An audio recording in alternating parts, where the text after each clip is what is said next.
Kabarkada, what a blessed Wednesday morning at July 15, 2026. Sa mga nag-birthday karon, happy birthday!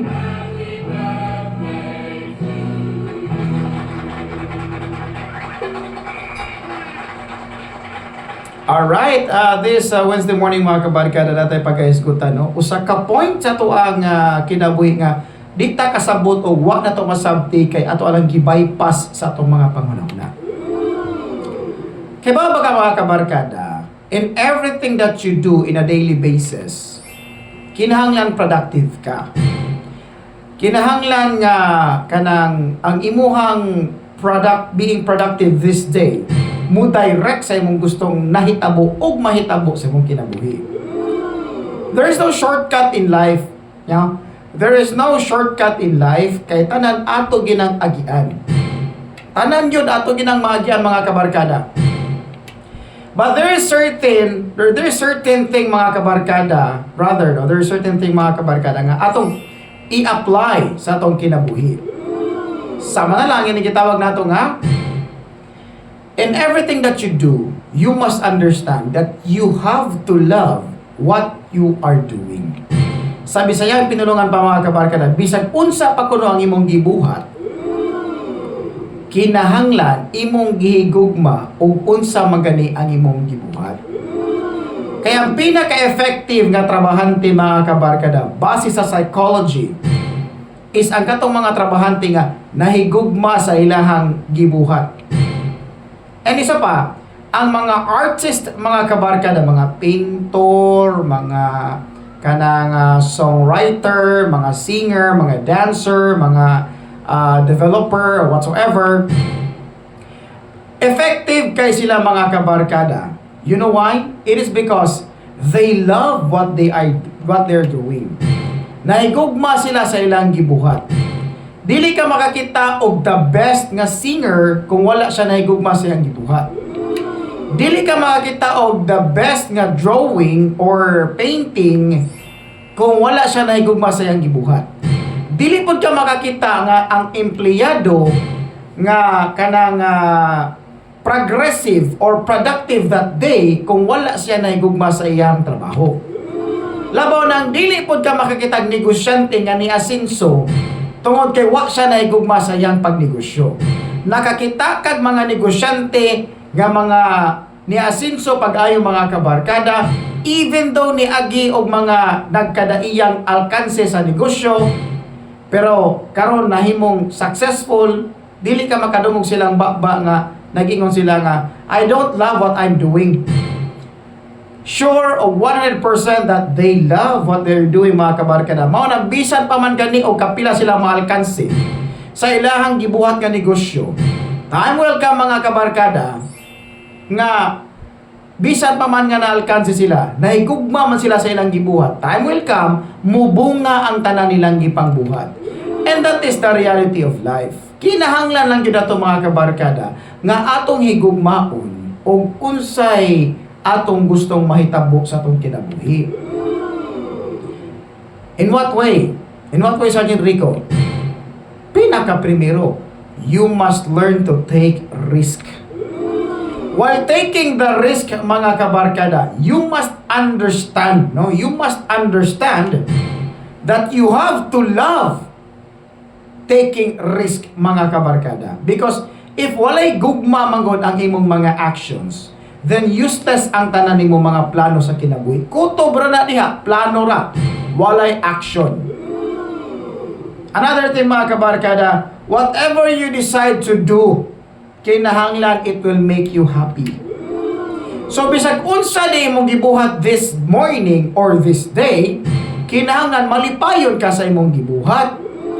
Kaya kung wala ka nagmalipayon sa imong gibuhat, therefore wala ka nahigugma sa imong gibuhat, then dili ka productive. Mahimong mahumani mo na or ma-accomplish mo ng adlaw, but you will never satisfy. Tungod kay wala man ka nahigugma, wala ka nalipay sa imong gibuhat. Na mga ingunana nga mga circumstances mga kabarkada sa atong kinabuhi. So therefore, in everything that you do, if you want to become successful or gusto ka mahimong satisfaction ang resulta sa imong gibuhat, pinakaunang requirements ra jud, you must love what you are doing. Negosyante ka, o higugma ang imong negosyo. Estudyante ka, o higugma ang imong kurso. O di ba ka tindero ka o kanang unsa-unsa pa na diha, o di higugma ang imong gitinda. Take it as a part of yourself. Higugma, o di ba? O di ba ka unsa man ka teacher ka, o higugma ang imong trabaho as a teacher. Higugma ang imong trabaho as a professor. Higugma ay mo trabaho isip police officer. Higugma ay mo trabaho isip usa ka doctor. Kaysa akong nasabtan mga kabarkada, walay doktor nga epektibo kung wala siya nahigugma sa iyahang trabaho. Walay maestra o maestro nga epektibo sa ilang pagtudlo kung wala mahigugma sa ilang trabaho. Maura po na sa politiko. Ang politiko kung wala nahigugma sa iyang trabaho, regardless sa iyang gipangkurap nga kwarta, di gina siya epektibo nga pagka-politiko. Tinuod pa na mga kabarkada. Maura po na sa empleyado. Makita ganin mo yung mga empleyado nga kada adlaw na lang ka nagsigig badlong, kada adlaw na lang ka sigig pahimangno, kada adlaw na lang sigig kaggiya, tungod kay maorga po ng gibuhat, palpak yapon kada adlaw. Pangutan kung ganahan pa ba siya mo trabaho. Kay ang tinuod nga empleyado mga kabarkada, makamao makaton, makamao maminaw, og labaw sa tanan, makamao mahigugma sa iyang trabaho. Kay atong balikan, atong balikan sa circle. Unsa man na? Nganong naamang kadiri? Unsay purpose? Para manrabaho. O di ipakita nga nanrabaho ka, dili kay ipakita ni mga mulabaw pagka sa imong amo. Naman ko ibang mga empleyado mga kabarkada nga dili gusto badlungon, dili gusto kanang pahimangnuan sa ilang mga amo. Kay gusto mo labaw sa ilang amo. Reminders lang nga sa pagpang-apply nimong trabaho nang hangyo ka nga makasulod ang trabaho. Unya karon nga nakasulod na ka ng trabaho mulabaw pa hinon ka sa imong amo. Ay, di na to ilayo mga kabarkada. Halos tanang tao, naagi ko'y kailag yun, nga imo na ganun siyang i-incorporate, imong i-incorporate sa imong trabaho, or sa imong negosyo, damtan og pangapila ka buwan, muhawd pa na nimo, na ako'y kaila na mga kabarkada, permanente dyan na siyang ingon-ana yung batasan, imo na siyang i-entertain, imo na siyang kuhaon, imong abi-abihon, ipasod nimo sa imong negosyo, o ipasod nimo sa imong kanang trabaho, mulabaw pa nimo nga murag siya na hinoy amo na ako'y kailana di na ako'y palayok kasa nakailan ako sa nakahibaw nako kailan na mo kinsa akong buti pasabot kani i-incorporate nimo mulabaw pa nimo kuyawa isulduhan na gani ka mulabaw pa gyud ka mao nang ang Pilipino dili gyud mo asinso anuman kay ang utok manggod sa Pilipino gusto kwarta dayon. Wala ko ningon tanha kundili kasagaran sa mga Pinoy. Gusto nila og easy money dayon. I am not against money mga kabarkada. Okay man ang kwarta, pero dili lagi shortcut. Again, in life there is no shortcut mga kabarkada. Dili na instant dayon, no? Dili para sa bang tao nga gusto og instant dayon ang kwarta. Dili man ingon ana. Kay ang instant nga kwarta, instant pud na ang kawala. Kabantay ka sa imong hinaguan nga kwarta, bisag unsaon nimo og kanang tipig-tipig, naapod ganay masobra sa umaabot nga panahon. Maabtan pa sunod sweldo. Kay imo man gitipig-tipigan. Pero ang kwarta nga gikan sa instant, ang kwarta nga dali ra kay nimo nakuha nga walo patuig singot, dali ra kay mapapas, dali ra kay mahanaw. So balik ta. Kabarkada, karong kabuntagon, kung wala ka nalipay sa imong gibuhat, then hunungan na imong gibuhat. Hunungan na. Unya, o wala ka nahigugma sa imong gibuhat, hunungan na pud na. Wa man ka kamalipay. Wa man ka nahigugma sa imong gibuhat, di hunungan na. Kay tanang butang nga dili ikalipay sa imong kasing-kasing nga imong gibuhat, o tanang butang nga dili ikalipay o labaw sa tanan, wala ka nagkagusto anang butangan nga imong ginabuhat, dili ka effective diyan dapita. Ana na. There was one thing mga kabarkada nga Ako na nang i-share sa inyo ha, ako yung mga maestro, maestra sa lain nga eskwelahan nga na-experience yun ako ang ilahang mga kanang gustong ipa-experience ba. Naayo sa ka-teacher nga math major. Pero ang available ra jud sa ilahang item atong higayuna is English teacher ra jud ang ilang gikinahanglan sa public nga eskwelahan. So wala siya choice, instead of math major siya, English teacher man ang gikinahanglan, nakasudtod siya pero English ang gikuptan nga subject. Now, kay English man niya ang gikuptan nga subject, unya math major man siya. Do you think effective siya? No? Do you think effective siya sa iyang pagtudlo? Naay mo ingon yes, naay mo ingon no. And both parties are correct. Mayroon kag yes, correct ka. Mayroon kag no, correct siya. Pero, naay middle reason behind the scene. Sama sa unsa man. Number 1 mga kabarkada. He or she is effective sa iyahang pagtudlo. Bisan pa magani og math major siya, ya English ang ipatudlo. Kung yes, effective siya kung nahigugma siya sa iyahang trabaho. Even though dili niya major ang English, pero kay nahigugma siya being a teacher. Therefore, saklaw niya dadapita ang paghigugma sa iyang trabaho. Make sense? Point number 2. Pwede ka maingon, no. He is not an effective employee. Kay math major man siya, niya English ang ipatudlo. Pwede ka maingon, no. Dili siya effective. Correct pod ka ana. Kana kung wala siya nahigugma sa iyahang trabaho. Tinuod na. Pero kung nahigugma siya sa trabaho, yes ang tubag. Pero kung wala siya nahigugma sa trabaho, no ang tubag mga kabarkada.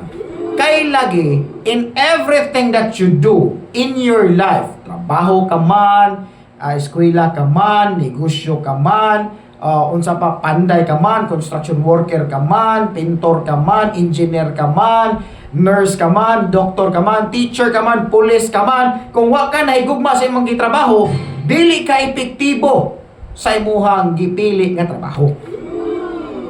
Ang effective nga mga tao, mga kabarkada, mao tong mga nanay, mga ranggo sa ilang kinabuhi. Sama atong mga police colonel, mga lieutenant, mga captain, mga ingon ana ba, nanay mga ranggo na promote na sila. Tungod kay they love what they are doing mga kabarkada. Pero uban ko na promote lang sa kasipsip. Tato yung ana. Pero mostly yun mga kabarkada, ma-promote ang tao tungod kay nahigugma siya siyang gibuhat kada adlaw. Mao nang gamay nga kasikas, iya yung ihurot ang iyang energy tungod kay he or she loves o unsa iyang ginabuhat. Ibubog niya tanang kaya niyang mabuhatan ng butanga. Always yun ang ibutang siya una nga, do your best always because you love what you are doing.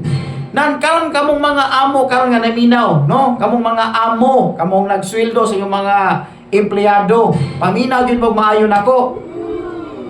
Tutuki, tun-i o tan-awa kinsa sa imong mga empleyado ang walay kalahay-lahay sa ilahang gibuhat nga trabaho. Tan-awa ang ilahang mga agi o tan-awa ang ilahang mga trabaho kung makita pa ba nimo nga deserve pa ba nila ang ingon ana nga sweldo. Kaysa tinuod lang, pwede ka makakita og empleyado nga grabe kayo kakugihan. Pero pwede po ka makakita ang empleyado nga grabe kayo katapulan. Sultihan ikaw, kung mao man ganina, nahala, sa kadaghang tao diri sa Pilipinas, tangtangan ang empleyado nga alkansi kasi mong pagsweldo eh. Dili man na maoy punto na to diya mga kabarkada. The point is, nang-apply ka na kag trabaho, kay gusto kag trabaho. Unya igabot on sa imong trabahoan, mag-relax, maglingkod-lingkod, magpetex-petex na hinuon ka. Naiuban nga mga trabahante mga kabarkada, nang trabaho dili para sa sweldo kundi para sa chismis. Kasagaran na karon. Mao na realidad. Mas gitagaan pa nilang bili ang kinabuhi ngadto sa ubang tao kaysa silang personal nga kaugalingong kinabuhi. Mao nang dili sila effective sa ilahang trabaho tungod kay mas busy pa man sila pag-istorya sa kinabuhi ngadto sa laing tao kaysa sa ilahang personal nga obligasyon sa trabaho. So mao na yung realidad karon sa kinabuhi mga kabarkada. Kamong mga trabahante, kamong mga negosyante, kamong mga bakante, kamong mga estudyante, o kamong mga empleyado, paminaw gyud mo maayo nako. Kung gusto ka mahimong epektibo sa kung unsay gusto nimong mahitabo sa imong kinabuhi, kinahanglan prerequisite jud ni, kinahanglan nga nahigugma ka sa imong gibuhat. O kinahanglan kung doon may gugma ang imong gibuhat, natural kinahanglan malipayon ka sa kung unsa ang imong gibuhat. Kaya kung dili ka malipayon, therefore walay gugma sa imong gibuhat mga kabarkada. Unya, diyan tungura, dili ka effective nga pagka-empleyado. Dili ka effective kapag ka-estudyante o labaw sa tanan, dili ka effective kapag ka-negosyante. Tinuod na mga kabarkada. Tinuod na. Na gani usahay gani mga kabarkada nga na nang-apply trabaho nimo. Yes, na-meet niya ang mga qualifications as ang imong gikinahanglan nga usa ka trabahante. Pero usa ka butang lang ang wa nimo na-meet, batasan sa imong empleyado. Pero naay nang-apply, wala niya na-meet ang imuhang mga qualifications, pero pasado kayo ang iyang batasan. Kana, maoy dawata. Dili kay imong dawato nang nakapasar sa mga qualifications, pero bagsak pod ang iyang batasan. Ano man, pinaka-importante mga kabarkada sud sa trabahoan, dili kung unsa imong qualification, kung dili ang importante kung unsa ang imong batasan. Unsa man imong batasan, maminaw ba kag tambagan? Makighalubilo ba ka sa imong co-workers? Or gusto kang mulabaw sa tanan? Ang tawag dyan is hilas you. Hilas rapod kay ka. Nga sa kada trabaho nimo gusto kay kilabaw permanente. Di ba? Ang pangutana, gigugma ba nimo imong trabaho? Do you love your job? Are you happy what you are doing right now? If you are not happy, then you don't love what you are doing, please lang, stop what you are doing mga kabarkada, because you are just wasting your precious time. Look something in life mga kabarkada, nga malipay ka o masatisfied ka o mahigugma ka sa kung unsa imong gibuhat. Kaya in that way, you are now entering the word of success. Until such time nga dili ka malipay, wa ka naigugma sa imong gibuhat, ang word nga success dili nimo na ma-achieve. Tinuod na mga kabarkada.